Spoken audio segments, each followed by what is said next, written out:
नमस्कार, day to day news Bharat पे आप सभी का स्वागत। मैं दिवांशु। महाराष्ट्र के पुणे से इस वक्त की सबसे बड़ी खबर सामने आ रही है। 3.5 साल की मासूम बच्ची के साथ दुष्कर्म और उसकी हत्या के मामले में विशेष पोस्को अदालत ने बड़ा फैसला सुनाते हुए 65 वर्षीय दोषी भीमराव प्रभाकर कांबले को फांसी की सजा सुनाई है।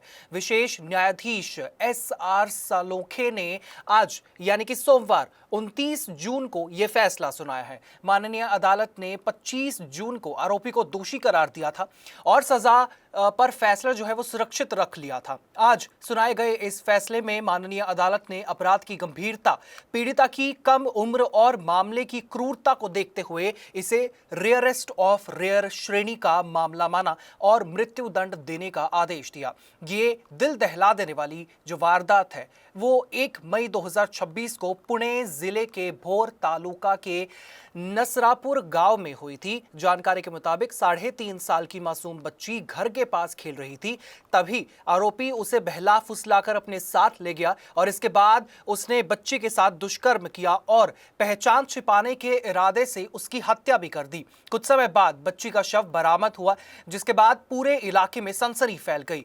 इस जघन्य अपराध ने न सिर्फ महाराष्ट्र बल्कि पूरे देश को झकझोर कर रख दिया था। पोस्टमार्टम रिपोर्ट में यह सामने आया कि बच्ची की मौत दम घुटने यानी कि एस्फिक्सिया के कारण हुआ है। मेडिकल जांच में यौन उत्पीड़न की पुष्टि भी हुई। रिपोर्ट सामने आने के बाद लोगों का गुस्सा और भी ज्यादा बढ़ गया। स्थानीय लोगों ने आरोपी के खिलाफ कड़ी कार्रवाई की मांग की, जबकि राज्य सरकार ने पुलिस को जल्द से जल्द जांच पूरी कर दोषी को सख्त सजा दिलाने के निर्देश भी दिए। घटना के तुरंत बाद पुणे ग्रामीण पुलिस ने इस मामले की जांच के लिए विशेष जांच दल यानी कि SIT का गठन किया। पुलिस अधीक्षक संदीप सिंह गिल की निगरानी में 6 सदस्यीय टीम जो है वो बनाई गई और वरिष्ठ पुलिस निरीक्षक विजयमाला पवार ने जो है जांच की कमान संभाली। जांच टीम ने घटनास्थल से मिले सबूतों के अलावा CCTV footages, forensic reports, medical reports, mobile locations, call records और अन्य तकनीकी जो सबूत है उनको इकट्ठा किया। पुलिस ने एक एक कड़ी जोड़ते हुए आरोपी के खिलाफ मजबूत केस तैयार किया। सबसे बड़ी बात यह रही कि पुलिस ने घटना के महज 15 दिनों के भीतर करीब 1200 पन्नों की विस्तृत चार्जशीट माननीय अदालत में दाखिल कर दी।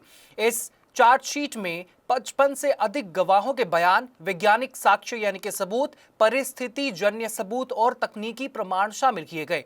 जांच एजेंसियों ने माननीय अदालत को बताया कि आरोपी के खिलाफ मजबूत जो है सबूत हैं और जितने भी मौजूद हैं सभी सबूत एक दूसरे से जुड़े हुए हैं और पूरी तरह से उसकी संलिप्तता साबित करते हैं।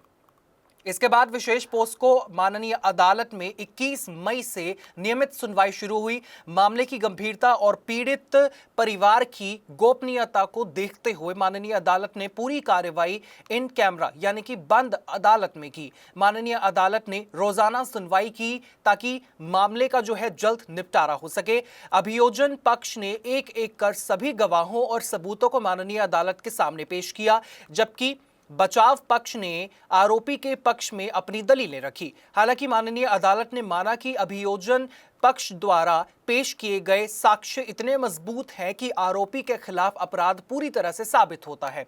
25 जून को माननीय अदालत ने भीमराव प्रभाकर कांबले को दोषी करार दिया। इसके बाद सजा पर दोनों पक्षों की दलीलें सुनी गई। अभियोजन पक्ष ने माननीय अदालत से मांग की कि यह मामला रेयरेस्ट ऑफ रेयर की श्रेणी में आता है और आरोपी को अधिकतम सजा दी जानी चाहिए। माननीय अदालत ने सभी तथ्यों पर विचार करने के बाद सोमवार यानी कि आज 29 जून को आरोपी को फांसी की सजा सुनाई है। सजा सुनाते समय विशेष अदालत ने स्पष्ट कहा है कि पीड़िता की उम्र महज 3.5 वर्ष थी। उसके साथ जिस तरह का अमानवीय अपराध किया गया है वो समाज की आत्मरक्षा अंतरात्मा को झकझोर देने वाला है।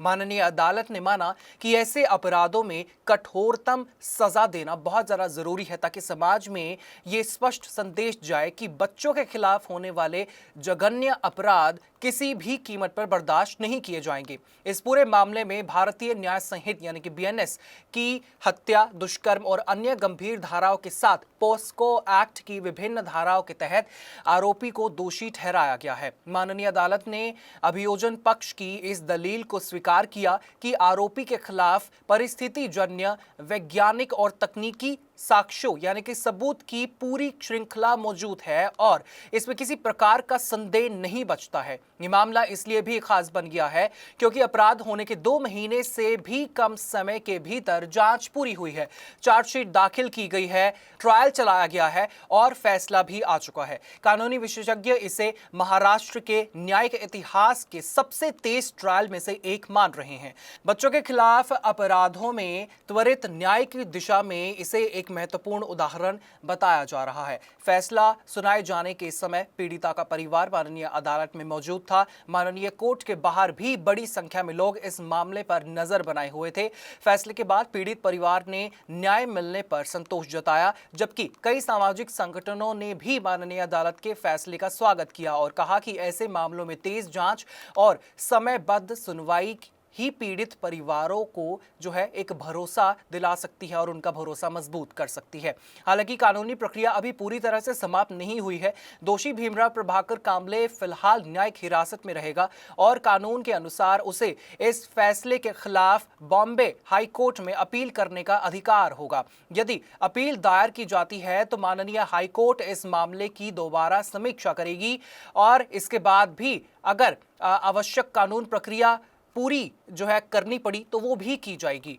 पुणे की विशेष माननीय अदालत का ये फैसला एक बार फिर से ये संदेश देता है कि मासूम बच्चों के खिलाफ होने वाला जघन्य अपराध जो है उस अपराध में कानून अब तेजी से कार्रवाई कर रहा है। त्वरित जांच, मजबूत साक्ष्य और समयबद्ध सुनवाई के कारण यह मामला देश भर में चर्चा का विषय बना हुआ है। अब सभी की नजर इस बात पर रहेगी कि आगे की कानूनी प्रक्रिया किस दिशा में बढ़ती है। लेकिन फिलहाल विशेष अदालत ने इस मामले में अपना सबसे कड़ा फैसला सुनाते हुए दोषी को फांसी की सजा देकर स्पष्ट संदेश दिया है कि ऐसे अपराधों के लिए कानून में कोई भी नरमी नहीं है। आपका इसके बारे में क्या कुछ कहना होगा, आप हमें कमेंट सेक्शन में जरूर बता सकते हैं। फिलहाल के लिए इस खबर में इतना ही और इसमें कोई भी अपडेट या फिर इंफॉर्मेशन सामने आएगी हम आपके साथ जरूर साझा करेंगे। यहाँ कंस्ट्रक्शन में हम क्वालिटी से नहीं खेलते हैं। यहाँ पे कंस्ट्रक्शन फील्ड से नहीं प्रिसीजन से हो रही है। तो genesis Heights project RERA approved है, एसबीआई अप्रूव्ड है, कंस्ट्रक्शन फुल स्विंग पे है। दैट मीन्स आपकी इन्वेस्टमेंट 100% सेफ है। तो चंडीगढ़ यहाँ से मात्र 4 मिनट, एयरपोर्ट 10 मिनट की दूरी पे, Decathlon, DMart, KFC, McD, everything within 2 minutes.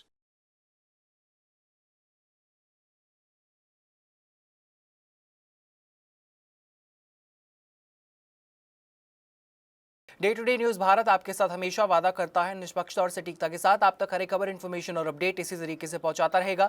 हमारे चैनल का कोई भी पत्रकार ना किसी से कोई तोहफा लेगा, ना कोई विज्ञापन, ना ही करेगा किसी को ब्लैकमेल। इसी के साथ हमारे चैनल का मकसद होगा लोकतंत्र के चौथे स्तंभ को लोगों की नजरों में फिर से मजबूत करना। मुझे दीजिए इजाजत और हमें हर किसी सोशल मीडिया प्लेटफॉर्म पर लाइक, शेयर और सब्सक्राइब करना बिल्कुल भी मत भूलिएगा।